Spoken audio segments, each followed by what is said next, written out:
Hey everybody, it's another great week and another episode of The Rundown.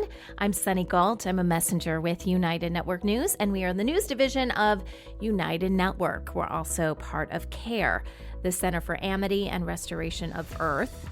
And our mission is to bring you the real news because there's a lot of information floating around out there, right? You've got misinformation, you've got disinformation, you got a lot of people that it's like they know something's off, but they're not really sure what it is. So there's a lot of people seeking information. And it's the prime opportunity, right, for people that want to keep people in the dark to make up lies and really strange narratives and get you going in the wrong direction. So we exist to counter all of that. And every week we bring you a lot of content that includes news stories, more in-depth stories that the team and I work on for you, the UNN team and I. And then we have local stories as told through the eyes of our field messengers, and I'll tell you more about them in just a bit. We talk about the restoration of our planet because contrary to all of the misinformation and disinformation, our planet is going through a ton of very positive changes right now. And we get an opportunity to live and create the world we always wanted, right? We call it the new earth. I've heard people call it like a return to Eden. I think all of that is very valid, right? And we've got a lot of work to do. So that's really exciting. We also have updates from Kimberly Gogan, who is the head of the Global Intelligence Agency, who really lets us know what's going on, not just with the deep state, although she does break down, some of the big headlines out there and what's really going on behind the scenes, but also those big changes that are happening to our planet and what source, God, creator, whatever your term is for the all that is, a very good and uplifting, positive, I don't know if I want to call it a being, but energy, I guess, whatever your term is for that, then there's some really powerful things happening. Kim will talk in just a little bit about covenants expiring.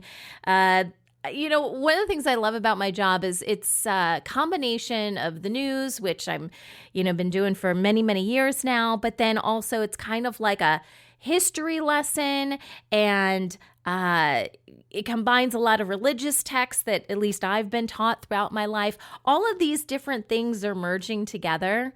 One of the things that I found so frustrating just about traditional religion is, at least in Christianity, which is what I was brought up in, you have all this stuff that happens in a book, right? That was, written a long time ago. And there's not a lot of connection to how it applies today, or that God, again, source, creator, whatever your term is there, is very much alive and working.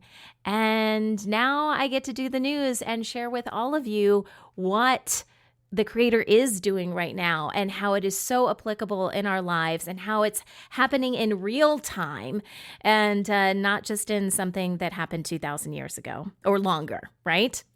So this is very exciting times. It's amazing to be on this planet right now. If you're just now waking up and hearing, about all this different news that you've never heard of before, and a lot is being revealed to you, welcome. We like to think of ourselves as a soft place to land for people that are starting to go through that. And sometimes it feels like you're drinking out of a fire hose. I get it. Most of us that have been part of UNN and following UNN for a long time, we've all been there. And so this is a safe place for you. And I encourage you guys, as we go through these news stories, if there is something that doesn't quite make sense, that's okay. Put it to the side. You don't have to agree with everything we say. Everybody's on their own journey. We're all learning at different times. And it's okay if things don't make sense or it just doesn't resonate with you. Take what does resonate and use that. That's a great place to start. And when you get those nuggets of information and things just start to click, share it. share it with other people you know. And if you want to learn more about UNN, who we are, what we do, you can visit our website. It's unitednetwork.earth. You can learn more about becoming an official member. That gives you instant access to all of the content we put out. If not, you can still catch our content on YouTube and Rumble. We just put it out a week later. All right, so speaking of getting started, let's go ahead and dive into our stories. Here's the rundown of stories you may have missed this week on UNN.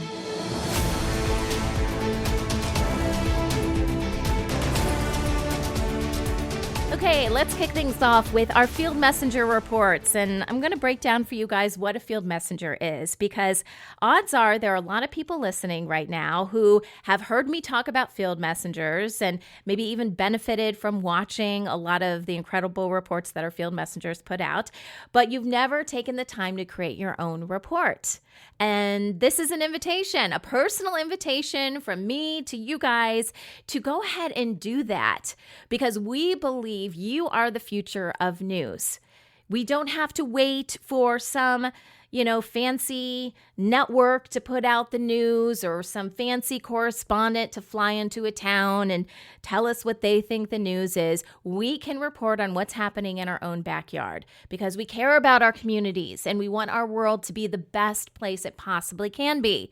So in order to do that, we have to get involved. And that's what being a field messenger is all about. You don't have to have any fancy training. You don't have to have any fancy equipment. That's not what this is about. This is about you grabbing your phone, which most of us have, or maybe, grab your friend's phone or whatever, and show us what's going on. It could be something as simple as a festival going on in your town. It could be something perhaps a little bit more newsy about something that you notice that's a little bit off. We've got a couple of those reports that I'm going to share with you in just a bit. Whatever seems to be important to you, share that with us. Get some video, maybe do a little bit of voiceover. It doesn't have to be fancy. And then you can send it in. In fact, we've got this great new app you guys can check out. It's our Field Messenger app. I believe all that information is on our website if you want more and direct links and all of that. But we've made it super simple for you guys to record all of this content with your phone and upload it. And we are here to help you every step of the way. We have a production team and we have meetings every Sunday. Well, Sunday my time. I'm in the US. And it's your opportunity to meet the team, to talk about your story ideas. We also have a Telegram group. And again, a great team that actually puts the content together. You don't have to know anything about editing. So I encourage you guys, take up the invitation. If you haven't submitted a report yet, I know you can think of one or two stories in your town that you could talk about. And we just love seeing fresh faces, and we really appreciate, we've got some field messengers that have been doing this for several years with us. We love you guys too. But we want to grow this. We want to make this as big as we possibly can. That's how, the crazy news that's out there, that's how we're going to change it, is by us contributing these stories. Okay, so let's get to it. We're going to kick things off with Lawrence in New Mexico. I love Lawrence. He always comes to our field messenger meetings. And I don't know, Lawrence, if your last name, I'm not even going to go there, but he's got a really cool name he's using as his last name. And I don't know if that's his real last name, but he embodies the word. Let's just put it that way. And it's always fun to see him. So Lawrence went to the Tesla Technology Conference that was in Albuquerque, New Mexico. And he's done several reports now. He talked to some really fun people that just, their brains are wired differently. They're here to lead us into, again, what we call the new earth or Eden, whatever your term is for that. And the technology is incredible. For those of you just kind of coming terms, learning about all this, coming to terms with the world being a very different place than you originally thought, the technology out there is incredible. And a lot of it has been withheld from us. And now those barriers are coming down. And so it's really fun to talk to the people, the inspirational people behind this. And in this particular report, he talks to Dr. Wei-Ping Yu, and he is a physicist, and he talks a lot about a few things. Magnetism primarily. He also talks about frequency and vibration. But he spent a lot of time talking about magnetism, which When I'm watching these field messenger reports and, any kind of content, sometimes my mind, it's a good report, but sometimes my mind starts to wander a little bit. And the one thought that I had, I'm like, do I share this on the rundown? I don't know if I should share this, or if my mind was just going wild. But I don't know, maybe this will give someone an idea. So he was talking about magnetism, and immediately my mind went to a story that we have done in the past where we talk about all the wasteful material that is used in building things, primarily homes, buildings, things like that, and how so much gets discarded. And we've done stories about alternative ways to do this, obviously different types of materials and things that you could use. But I don't know why, but this physicist is talking about magnetism, and immediately I thought, why aren't we building with magnets? Why? Because you can have magnets of all different types of levels, right? Powerful magnets, less powerful magnets.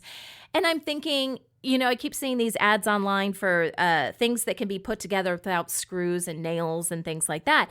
And I'm like, why are we not building with magnets? My kids used to have, when they were little, they had these things called magniformers, which are these basically building blocks that you can connect and you can build some really cool stuff with it. Why aren't we doing that on a large scale? And that's not even what this physicist focuses on, but this is where Sunny's mind was going with that. So I don't know if that's a message for someone out there. I don't know if that's an idea or what, but I really felt like I was supposed to share that. So there you go. And I do encourage you guys to check out Lawrence's story because it's just, again, it's really inspiring to hear these people that are really trying to make a difference when it comes to technology. Okay, moving on to the next story. Sorry, guys, that was a long one, I know.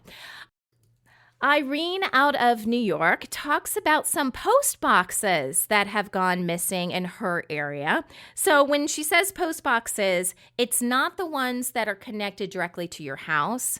I don't know if you guys have that in your country, but here in the U.S., we have these mailboxes that are usually outside people's homes. What she's talking about are the big post boxes that are usually around town where you can drop off your mail. And then in the U.S., it's the United States Postal Service picks it up and, takes it to wherever it needs to go. Well, she was noticing that these huge post boxes are missing. And she did a little bit of investigating. And the reason they say that most of these post boxes are gone is because of theft. But she was able to track down a mailbox and she's checking it out. And it's really, really difficult to go into the mailbox or post box and steal mail. Like they've got a lot of precautions that don't allow you to put your arm in there and things like that. So what's really going on here? Is this really about theft? I know people sometimes put cash in envelopes, but are you really going to get that much money? And I know the economy isn't that great and we've got some other, not so great things happening in our communities, but is that really the case? Does that seem off to you guys? Because it definitely seems off to me, and I think it seemed off to Irene as well. So we're going to be tracking that story. But that's what they say. They say it's theft, and they're taking out the post boxes. All right, Susan, who is out of Sweden, she did a research trip. I didn't even know this about Susan, but she writes novels, specifically crime novels. And she is working, I think she said it was her 13th book. And so she went to a Swedish town, and I believe she pronounced it Örvik. And she delves into the history of that town. She explores various landmarks. There are these huge harbor cranes. They're older cranes that you can kind of climb up and check out. Something called an oil mountain that she went down into. And this is all inspiration for her next book, which I thought was really cool. I would imagine even just on an energetic level, like you hear of authors going to locations for inspiration. And I always kind of thought, maybe that's a mental thing, or whatever, or just, you get ideas because you're out there. But now I'm thinking it's more of a frequency. It's more of a vibration.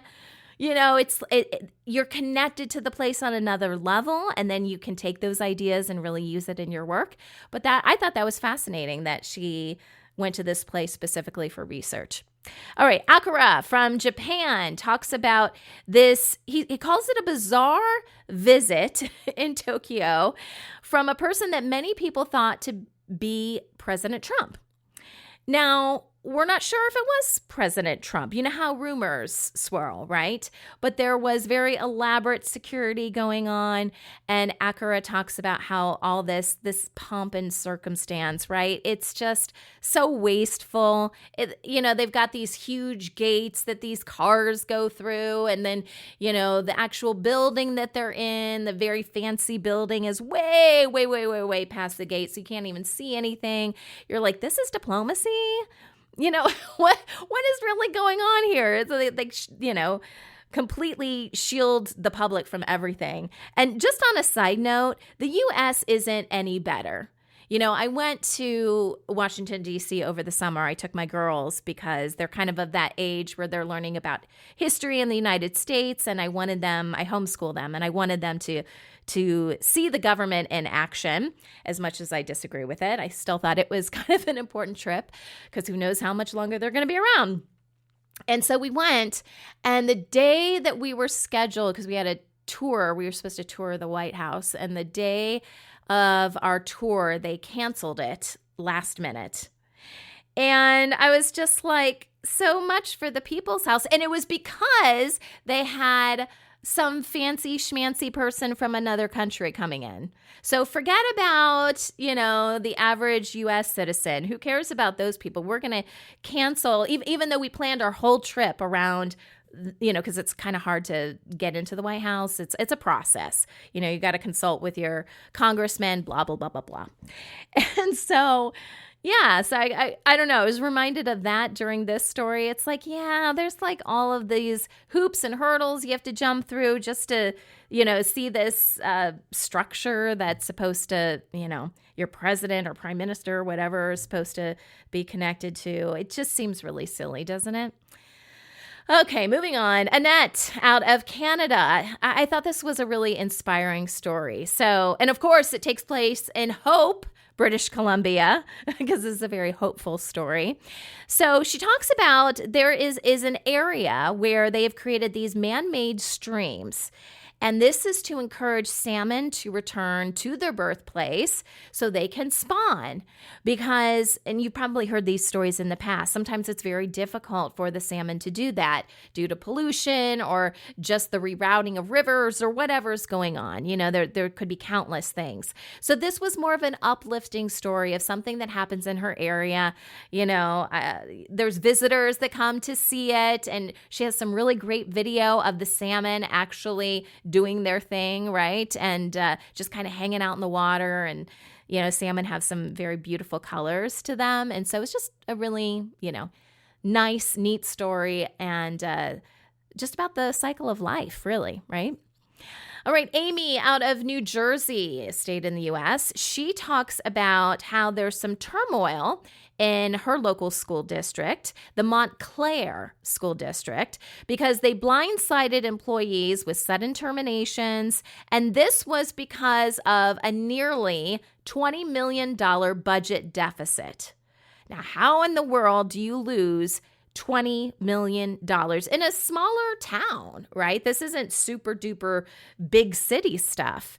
And so I thought Amy did a really good job, a very thorough report on how the people are responding to this. And just a little sneak peek here, there were several board members who were asked to resign, and I believe several of them did, and they aren't expected to come back.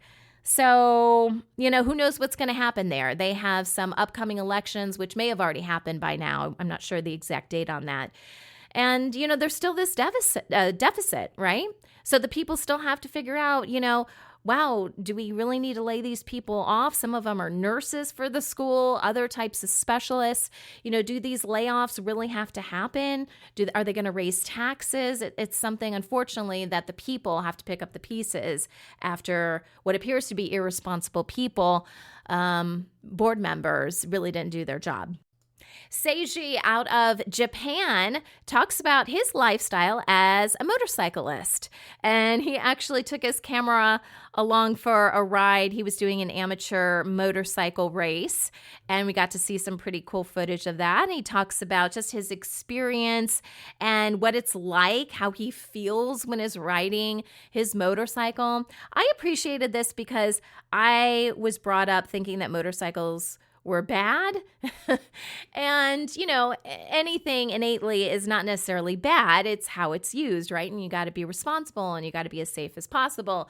Anyways, this is something that obviously he is very passionate about. And it's always nice to hear someone talk about something they're passionate about. You can really just feel that in their voice. In fact, I believe he said this is how he met his wife.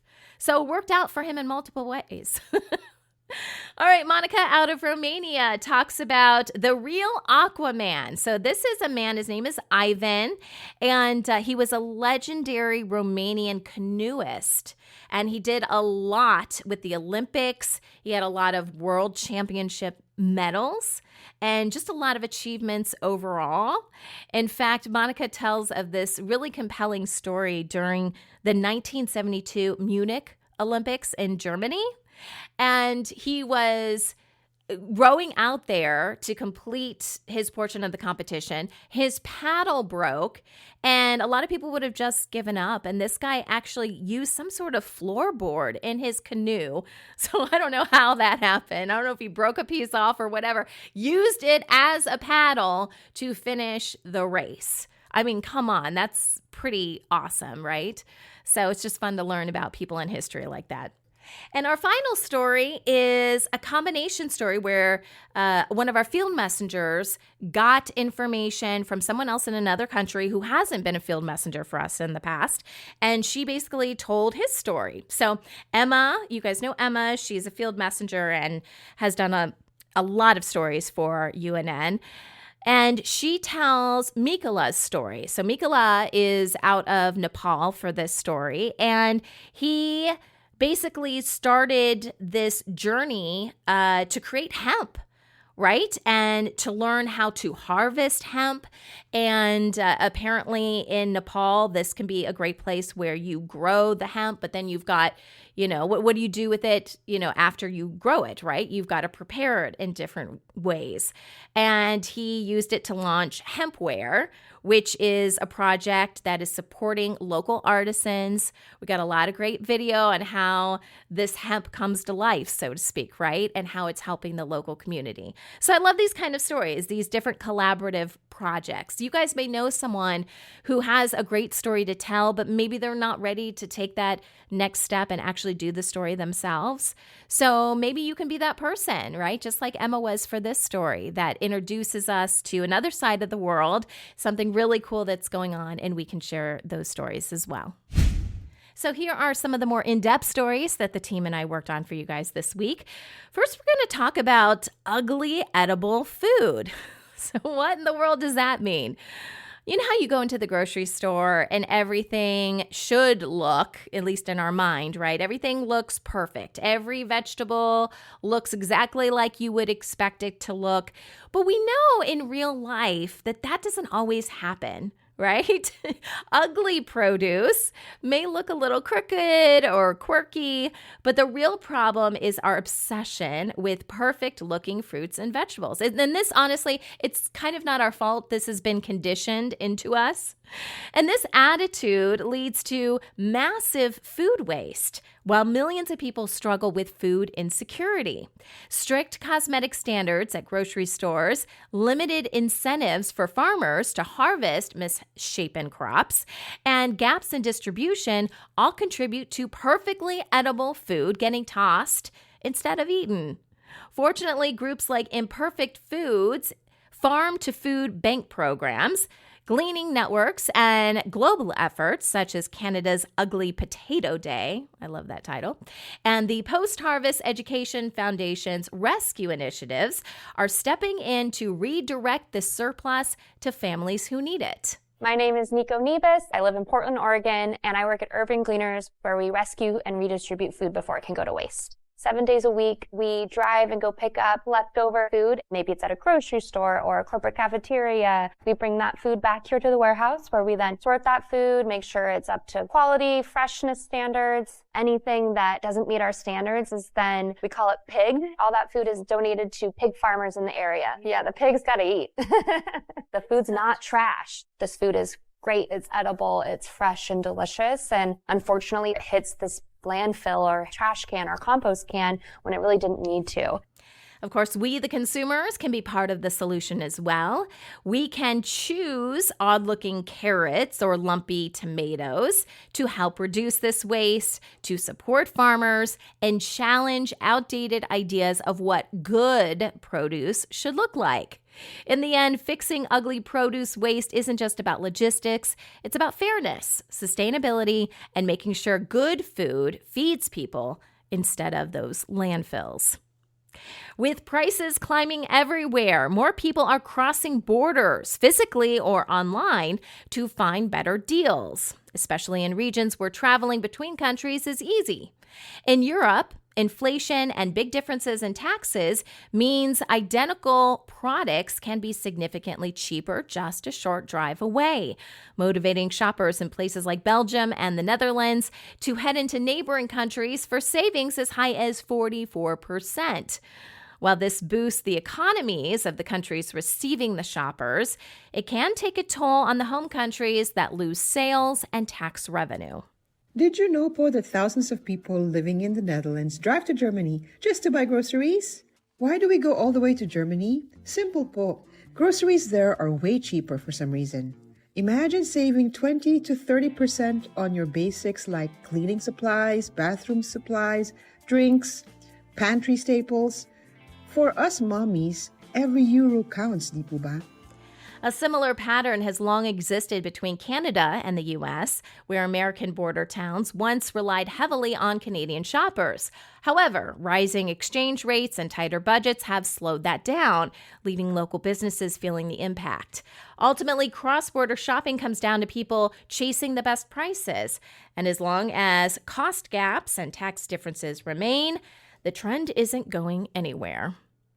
Poverty porn, those emotional, guilt-driven images of starving children, devastated villages, and rescuer influencers has long been used by charities and content creators to provoke sympathy and to drive donations. But today, the problem has evolved into something even more troubling: AI-generated suffering.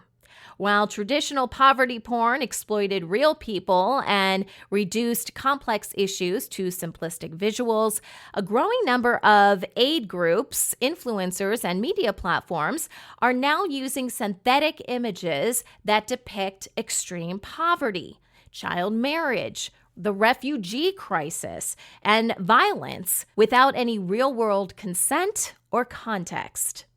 Please stop creating, posting, liking, and sharing poverty porn. Poverty porn is when people roll up to individuals who are on the streets struggling with homelessness and addiction, and they start recording them and taking pictures of them and showing the world that they handed them some money or gave them some food or getting them to spill their guts so they can post on social media for likes and all that stuff. That's exploitation. Right? If you really want to serve other people, put all recording devices away. See someone's need, meet that need, right? Cultivate a relationship, get to know them, right? And support them in whatever humane way you can. These hyper-manipulated visuals exaggerate harmful stereotypes, especially about regions like Africa, India, and Southeast Asia, and their low cost and high engagement make them spread quickly online. As AI floods the humanitarian space, experts are calling for strict ethical standards, clear labeling, bias training, and a shift toward community-led storytelling because while old poverty porn objectified people, AI poverty porn risks erasing them altogether. As winter returns in the Northern Hemisphere, millions of Europeans are once again struggling with high heating costs. a problem that persists despite government aid like tax cuts, price caps, and direct payments. Energy poverty affects more than 41 million people across the EU, with countries like the UK, Italy, France, Poland, Hungary, and Germany facing especially steep bills due to aging housing, heavy dependence on gas or coal, and rising costs tied to green energy transitions. What is it that Britain is doing to cause our prices, the prices that we pay as ordinary people, to be so high? We're abusing the retail market and using it as a way of collecting taxes in a stealth way. So normally when the government wants to raise money, they create taxes or they increase existing taxes, and that gets lots of scrutiny by the IFS and other people, and it's all looked at in the round as part of government financing. And then they decided they wanted to encourage renewables. And so they made the subsidies for that be paid through bills instead of through taxation. So it's effectively a hidden tax. People don't have any choice about paying it. It's a mandatory payment, mandatory addition to our bills. And that's worth billions of pounds a year. Households with low incomes, older adults, and families with children feel the impact the most, often forced to choose between staying warm and staying out of debt. With heating prices still painfully high and winter just beginning, at least in the Northern Hemisphere, many Europeans are calling for long-term structural solutions rather than temporary relief that fades when temperatures rise. Tunisia's southern coastal city of Gabes, once known for its oases, fisheries, and famous pomegranates, has become the center of a worsening environmental crisis caused by a state-run phosphate plant that has polluted the region for more than 50 years, dumping toxic gases and thousands of tons of radioactive waste into the Mediterranean each day. In October of 2025, the city erupted in a massive general strike as tens of thousands protested what they call a government-enabled ecological disaster that has destroyed marine life, poisoned land and water, and left locals with serious health problems, including recent spikes in respiratory illnesses. The authorities and the government must stop issuing statements because we want real action on the ground. We are tired of empty talk and want a radical solution. We want the chemical complex to be dismantled. We do not need more pollution. The government must be here on the ground and investigate the issue of arrests, which have increased significantly among the residents of Gabes. The people here are in great pain. The situation reflects a broader pattern of extractivism, where natural resources are mined for national profit, while nearby communities bear the environmental and health costs, even as Tunisia's phosphate production has declined so sharply that it was forced to import supplies in recent years. While the government now promises urgent reforms, residents, after decades of broken commitments, fear time is running out for Gabes. Poverty in New Zealand is a growing concern despite the country's overall wealth, with many families struggling to afford basic necessities like housing, food, and power. Skyrocketing rents and home prices consume a large share of household income, leaving less for groceries and essentials, while stagnant wages and rising living costs deepen financial stress. This has fueled a rise in food insecurity, particularly affecting children, pensioners, and working families, and threatening long-term health and educational outcomes. Programs like the Free School Lunch Initiative aim to mitigate these effects, but recent funding cuts have reduced meal quality and compromised nutrition. We interviewed over 110 families come to Vision West for food support. And what that showed was 95% of them found themselves in food insecure circumstances regularly. Alarmingly, 65% of those families were running out of food every single week. Combined with sharp increases in grocery prices, that includes meat, dairy, and other staples, the challenges highlight the urgent need for sustained, long-term solutions to ensure every Kiwi family can meet basic needs. The global plasma industry, centered on collecting blood plasma to create life-saving therapies, has become a highly profitable market, dominated by a few major companies and countries, particularly the U.S., which supplies about 70% of the world's plasma. While plasma-derived treatments help patients with immune disorders and bleeding conditions, the system relies heavily on paid donations, often targeting low-income communities, raising serious ethical concerns about exploitation and health risks for vulnerable donors. $50 to $60 is kind of the norm of what most people would get for one donation. The medication that I take every 3 weeks costs $15,000 per dose. Now, if you look into what makes up my medication, they will tell you that it is made from thousands of donors. Now, the number and the amount that they're taking from each person is very unclear. But you're looking at a process where the beginning stage is paying someone $50, and then by the time the medication gets back to me, it's $15,000. Many countries that ban paid donations still depend on imported plasma, creating moral contradictions and sometimes fueling unsafe black market practices. Despite its medical benefits, the industry highlights a tension between profits and ethics, underscoring the need for accountability, transparency, and stronger protections for those who provide this critical biological resource. Turkey is facing a severe cost of living crisis driven by soaring inflation, a weakening lira, and skyrocketing housing costs, with rents in major cities like Istanbul and Izmir rising up to 200% and nationwide housing costs increasing 346% between the years 2018 and 2022. Young people are especially affected, with more than half of those ages 18 to 29 not working, and many leaving higher education programs due to financial pressures, while women are disproportionately out of the workforce. If you visited Turkey 5 years ago, it felt like a bargain. $10 could get you a full meal, a taxi ride, and still leave change. But now, a simple lunch in Istanbul can now cost you around 400 lira, maybe even 500 or 600 lira. That's about $10 to $15. Rent prices have more than tripled in some cities, and the Turkish lira, it's lost over 80% of its value in the past 5 years. But how did this happen? Inflation right now is very bad. Not only inflation, everything. Istanbul is very high price right now. The prices are really high. Imagine your wages have stayed the same, but your currency is losing its value and prices everywhere you go are surging. And when prices double every year, basic groceries become totally unaffordable. The economic strain is forcing many to stay with parents longer, struggle to cover basic needs, and even consider leaving the country for better opportunities, highlighting how Turkey's economic instability is severely impacting the next generation's financial security and future prospects.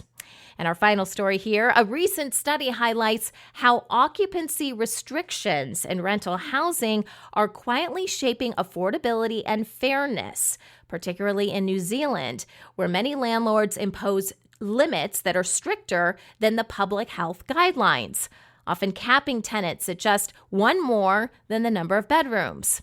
These rules can disproportionately affect families, multi-generational households, and certain communities, sometimes forcing evictions when new family members arrive, like a new baby, and often reflecting landlord preferences rather than genuine safety concerns. Call me naive, but I had no idea that there were occupancy standards that does not allow more than 4 people to live in a 2-bedroom apartment. My family of 5, me, my fiance, our 3 children, 10 and under, all live in a 2-bedroom apartment that we've been in for close to 7 years now. Well, I requested our lease to sign the kids up for school, and our brand new property manager decided to ask for their information. Fine, I gave it to them, no big deal. I had no idea that we were overhoused and that she was going to say she's not going to renew our lease and that we need to get out. Like, what? Globally, occupancy limits vary widely, from informal 2 people per bedroom guidelines, that's typically in the U.S., to strict per-person space requirements in Europe and Asia, meaning renters need to understand local rules to avoid any of these conflicts. Advocates suggest reviewing your lease, communicating with your landlord, and seeking support from tenant organizations to ensure occupancy rules are fair and applied appropriately. Now, here are some updates from the Global Intelligence Agency. Kimberly Gogan is the head of the GIA. And throughout the week, Kim updates us on what is going on, because as I mentioned at the start of this podcast, there's a lot happening on our planet, and very little of it is being reported on. In fact, you will hear things on the GIA report that you will not hear anywhere else. That's primarily what Kim talks about. And it's not that other people don't know everything that's going on. It's that they don't want you to really know what's going on, because you are a very powerful being. And if you are focused on the things that are happening, then you could change things in our favor, right? In favor of the light, in favor of our planet. You could help get rid of darkness. So they don't want you to know what's going on. They literally want to keep you in the dark. But we're here to prevent that. So they don't like us very much. But too bad, so sad, right? We're still going to do what we do.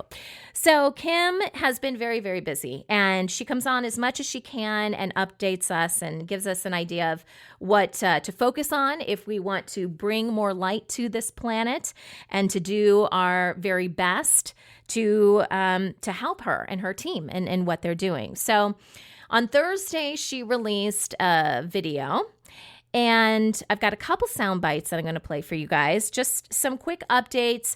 You know, if you're tracking stuff in mainstream, you're going to hear a lot about various cryptocurrencies. We've talked about this before.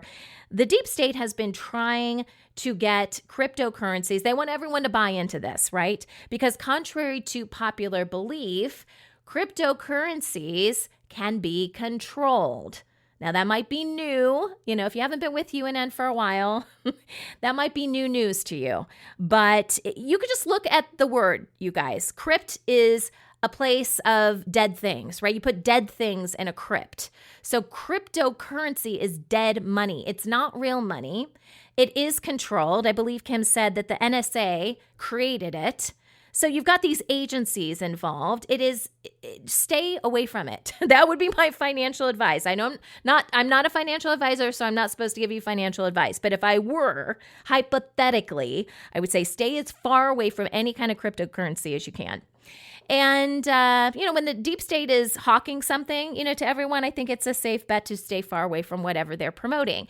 And right now, there's a big push for cryptocurrencies, especially for smaller countries out there. This is a form of control, right? So this is going on. They will never be successful with cryptocurrencies, not only because of the day and age we live in, because that kind of nonsense does not fly in a golden age, which is what we're transitioning into, but also because they do not have the infrastructure to support it. If you look at, and Kim probably has the exact numbers, of how many people on this planet use cash compared to any kind of digital system. I mean, we use a lot of digital stuff in the West, but there's a lot of other people besides people that live in the West. So this idea that they're going to control us Homo sapiens, which is different from humanity, we've talked about that quite a bit. So the idea that they're going to control us through this is a joke. And anytime they try to launch something, it fails. So when you see this in the news, like whenever I see cryptocurrency stories, I scroll right on by. I'm like, I don't even want to know what they're talking about. I don't want to put my energy into that. I'm not going to manifest this on their behalf. And that's what you can do too. Like, I know there's a lot of fear out there about this. It ain't gonna happen. I know that's bad English, but it's true. It's just not gonna happen, guys. All right, so Kim mentions this. She also talks about we are kind of in this time right before the solstice, and the deep state loves their solstice. They love alignments of planets. They love new moons, old moons, red moons. What did we just have? A super moon? Oh, this was like a field day, right? For the deep state. Because at one time, this did actually help them. Okay, these kind of alignments would give them money, would give them energy. A lot of looshing would happen during these times. That does not happen anymore, but they are using an old playbook, and they keep expecting the old playbook to work in a new system, and they're failing at every turn. This week was a big week for the deep state because Friday, which was yesterday as the time of this recording, because this is Saturday. So yesterday was the Black Sun's birthday. You know, I don't know if they had a party. Sorry, guys, I forgot to send you a card. I don't think it turned out in their favor. Nothing turns out in their favor anymore. But, you know, they had a lot of stuff going on, and therefore Kim and her team have been very, very busy. Kim also let us know about this huge gateway that was located in Durango, which makes a lot of sense as to why they brought Kim many years ago to Durango, because they wanted her to open this gateway for them. And they were working really hard on that this week, too. Very busy. Deep State's very, very busy. You know, they're not lazy. You know, if I was going to say something positive about the Deep State, they're not lazy, much to our dismay, right? I wish they were more lazy.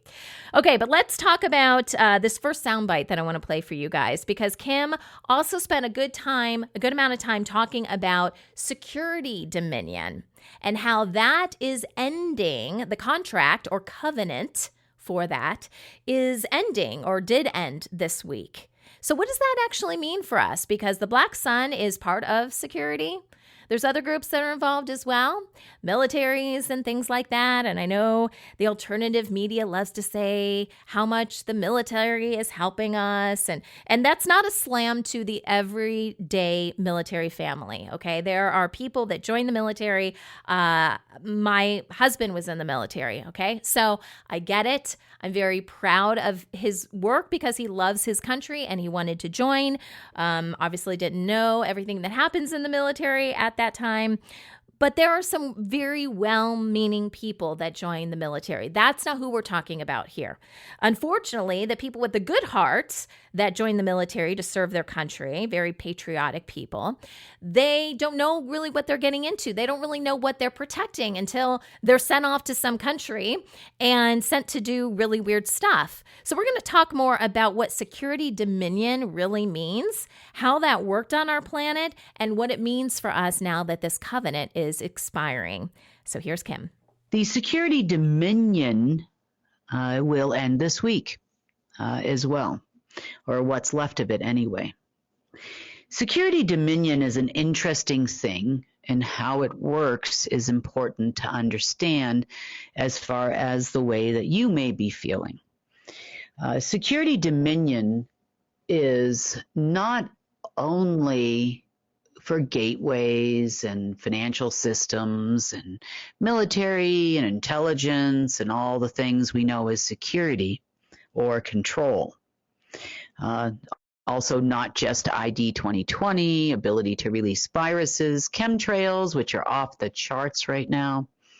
That's because they were getting these chemtrails from China. China would love to have us be infected with their technology. And without control over the nano and femtotech and the AIs they're associated there too, and the gifts that Marduk bestowed upon China, then that is kind of null and void at this point. They have tried to fire up other systems in Bora Bora and other places in the world that they thought might be able to help them with infecting us all. But, you know, everything that has a beginning also has an end these days, and their end is coming very rapidly despite, all their best efforts. So security dominion is very interesting, speaking of nano and femtotech.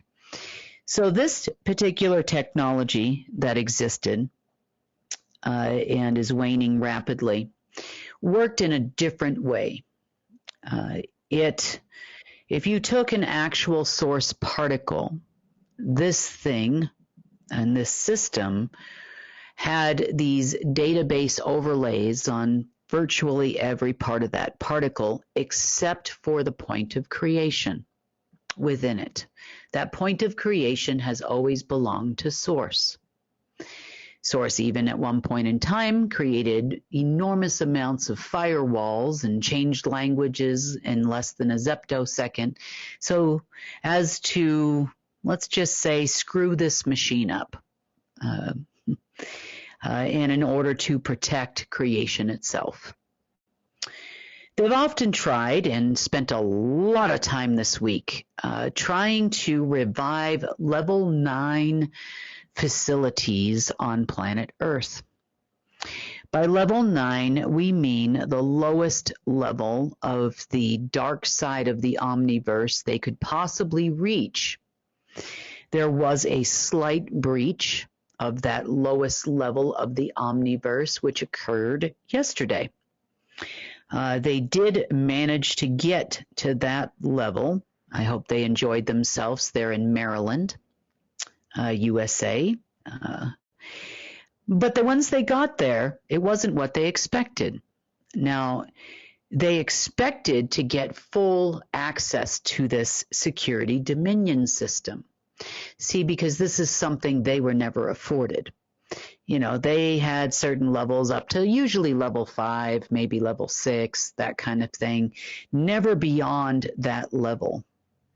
But this time they went deep, deep, deep into the further armpit yesterday, and they were a little shocked at what they saw. They didn't understand this computer language. They didn't understand what it actually was. There really isn't a whole lot to speak of there. It's absolutely devoid of all life, artificial and otherwise. There is a language there. It is programmable. It is an AI, essentially. They went into the pit. But basically what they saw was absolutely nothing. That nothing that they saw while they were there didn't really give them a whole lot of hope. You know, they spent a few moments there, maybe an hour or two before they were kicked out. They've been trying to get back there ever since because they don't really understand what it is. Well, I'm certainly not going to tell them on this report. Let's just say they ended up where there is absolutely no thing, and if you don't know how to deal with absolutely all that is not, then, well, good luck to you in figuring it out, and good luck to you when you get back there. And let's see how long you can exist there, because it's a difficult place to be, and if you don't know what you're doing, you won't live long, you know, artificial or otherwise. I've been there many, many times. I know exactly what it is. I know exactly what it feels like, and I know exactly how to deal with it because I go to the exact opposite almost on the daily. Will they make it to that point of the exact opposite? Absolutely not.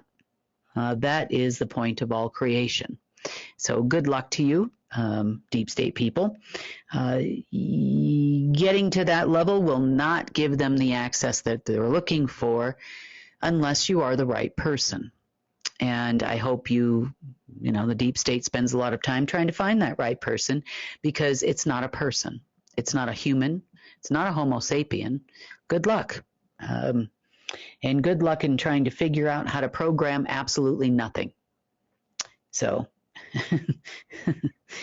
as for the rest of Security Dominion and the database overlays, kind of in layman terms, I'm going to explain it to you a little bit, how it worked.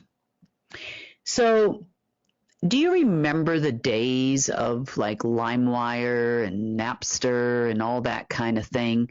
These were what you call a torrent file. By torrent, what it does is it takes that song that you're downloading for free, you know, back in those days, and it divides it amongst all of its users. So when you call upon that particular song, it reassembles all those files from all those different users and computers around the world, and it makes that song file work. Dominion programs and softwares and empires and whatnot work in such the same way, whereby every source particle has an overlay or had an overlay.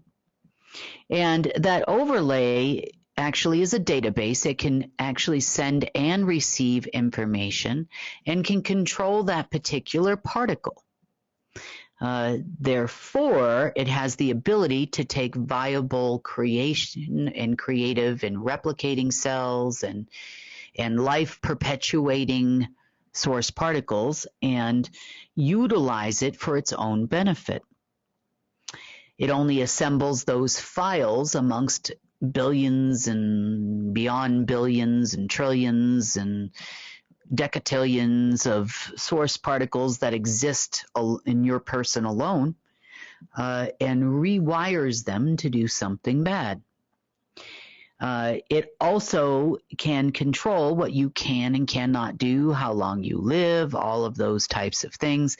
Not only that, it also infects computers and computer systems, which have been kind of wonky this last week too. And all of that is due to the dominion over those particles, in part. They do believe that they are able to control creation, which is not true.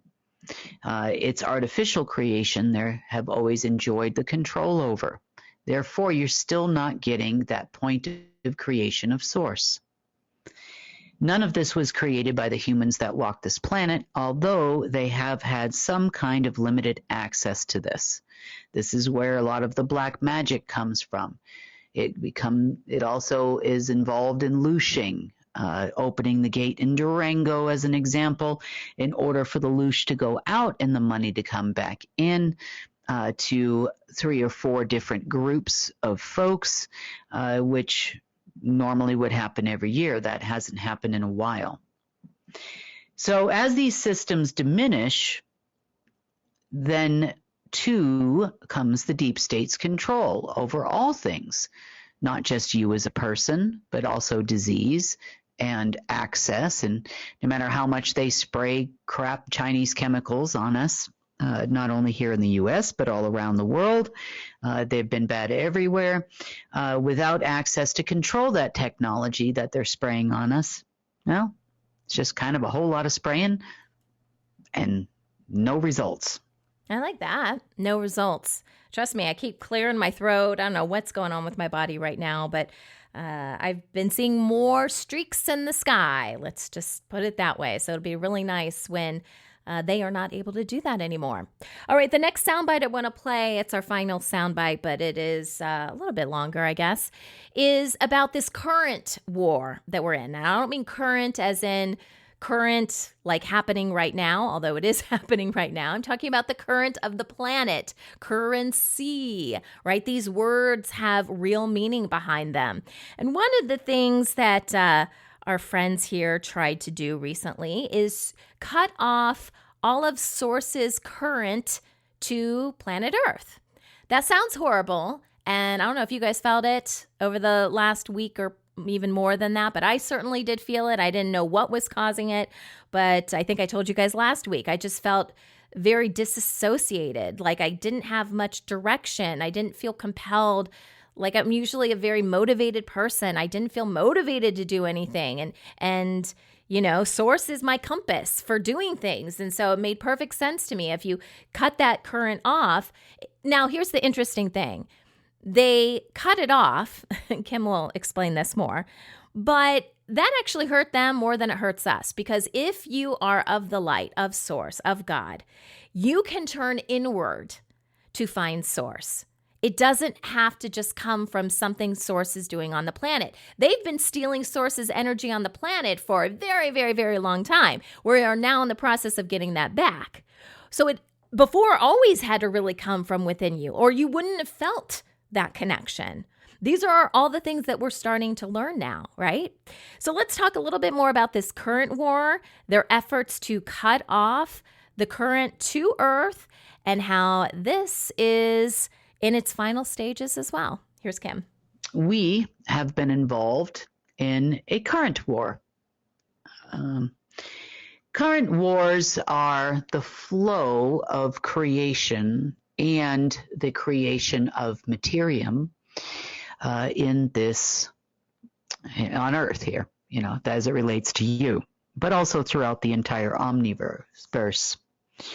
So one of the things they did on Friday is they actually tried to utilize me to power let's call it a world within a world here on Earth.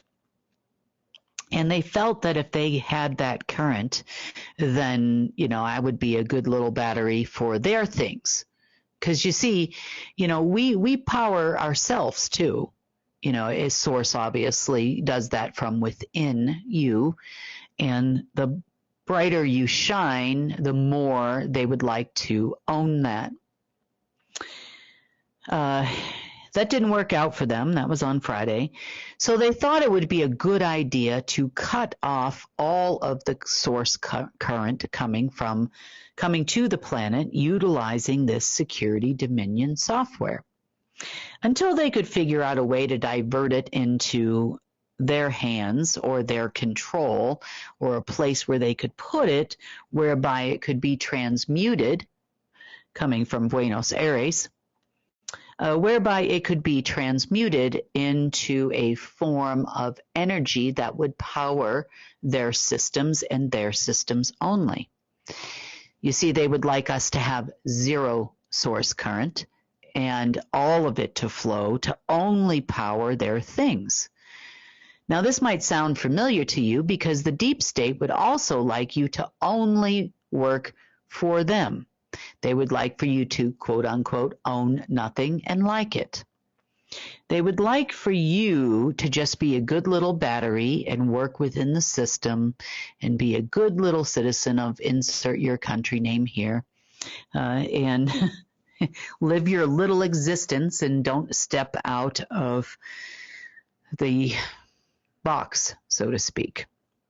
And that doesn't work well for most of you listening to this report. And I know it doesn't work well for me. I've never been one to want to live in a box. And as much as they would like for me to be a good little battery, I also have learned some pretty good skills on blocking that. And some of those things I mentioned in the statement I had put out the other day that you should try. Remember, source comes from within. Source can be your ultimate protector too.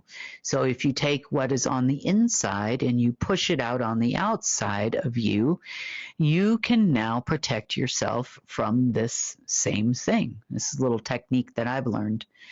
When push comes to shove and you can't shield yourself from the outside, shield it from the inside, push it all the way outside yourself and create that shield from within. And it works wonderful. It'll also block any of this type of dominion particle overlays and that kind of thing too by doing it this way. And you can almost focus on every single particle that is you and do the same for every single particle and it won't affect you anymore. So it should be done hopefully by the end of this week and these dominions fade, They'll push it. They're going to push it to the limit. I mean, after all, it's their birthday coming up on Friday. Maybe they're going to have a birthday party. Oh, it's their birthday and the day before or the night before is a full moon. So, oh my God, what a perfect day for them, right?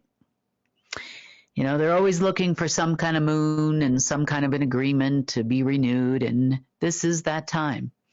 They would like to renew this security dominion contract, and that's never going to happen, you see, because there's nobody to renew it with on their side.